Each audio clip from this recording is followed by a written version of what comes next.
আজকে রেডি করে নিয়েছি মুরগির ছাঁট কারি রেসিপি। এটা কিন্তু লুচি, রুটি, পরোটা, মুড়ি সবের সাথেই খেতে খুব ভালো লাগে। অতি অবশ্যই বাড়িতে একবার ট্রাই করবেন, আশা করি আপনাদের খুবই ভালো লাগবে।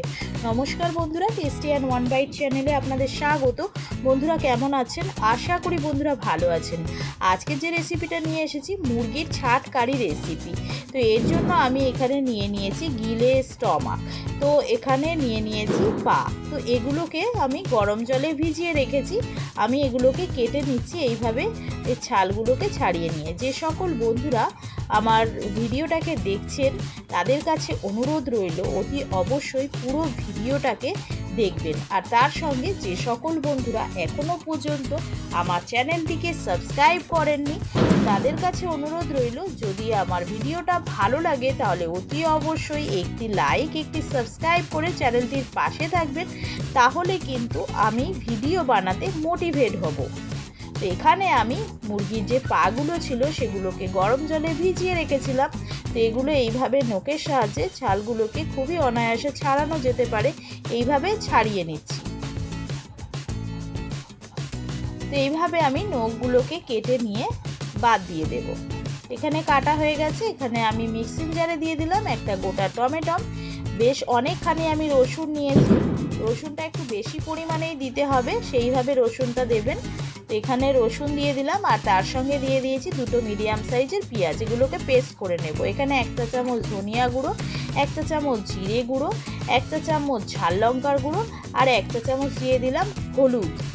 দিয়ে অল্প জল দিয়ে আমি এটাকে ভালো করে ফেটিয়ে নেব। তো এখানে কড়াইতে দিয়ে দিচ্ছি সরিষার তেল। আমি অল্প আলু কেটে রেখেছি, আলুগুলোকে আমি ভেজে নিচ্ছি। যারা আলু খাবেন না তারা এই আলুগুলোকেই স্কিপ করে যাবেন। তো এখানে আমি কড়াইতে দিয়ে দিলাম 1 চা চামচ মতো জিরে আর দুটো তেজপাতা, 1.5 চা চামচ মতো এখানে দিয়ে দিচ্ছি আদা বাটা। আর যে পেস্টটা রেডি করে রেখেছিলাম টমেটো, পেঁয়াজ, রসুনের, সেই পেস্টটা আমি এখানে দিয়ে দিলাম। দিয়ে ভালো করে এবারে এটাকে আমি নাড়াচাড়া করে নেব। এখানে আমি 3 চা চামচ মতো আরও সরিষার তেল অ্যাড করে দিলাম। দিয়ে এখানে যে আমি পেস্টটা রেডি করে রেখেছিলাম জিরে, ধনে, শুকনো লঙ্কা গুঁড়ো আর হলুদ গুঁড়ো, সেটাকে দিয়ে ভালো করে নাড়াচাড়া করে নিচ্ছি। এখানে দিয়ে দিলাম প্রায় 2 চা চামচ মতো কাশ্মীরি লঙ্কার গুঁড়ো। দিয়ে দিচ্ছি স্বাদ অনুযায়ী লবণ। অল্প পরিমাণে এখানে চিনি অ্যাড করছি যাতে করে মশলার কালারটা পাকাপাকিভাবে সুন্দর হয়।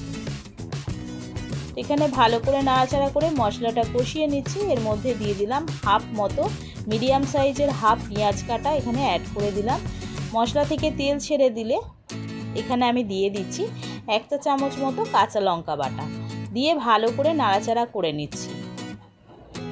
এখানে এবারে যে মুরগির ছাটগুলোকে ধুয়ে রেখেছিলাম গিলে স্টমাক, সেগুলোকে সব দিয়ে দিলাম। দিয়ে ভালো করে নাড়াচাড়া করে নেব। অল্প অল্প জল দিয়ে এটাকে কিন্তু কষিয়ে নিতে হবে। তো প্রায় তেল ছেড়ে দিয়েছে। আমি এখানে যে আলুগুলোকে ভেজে রেখেছিলাম সেগুলো আমি এখানে অ্যাড করে দিলাম। দিয়ে ভালো করে নাড়াচাড়া করে আবারও আমি খানিকক্ষণ কষিয়ে নেব অল্প অল্প জল দিয়ে।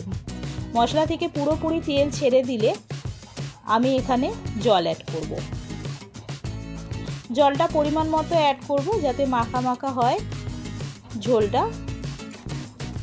এখানে ঝোলটা ফুটতে শুরু হলে হাফ চা চামচ মতো গরম মশলা দিয়ে ভালো করে নাড়াচাড়া করে নিলাম।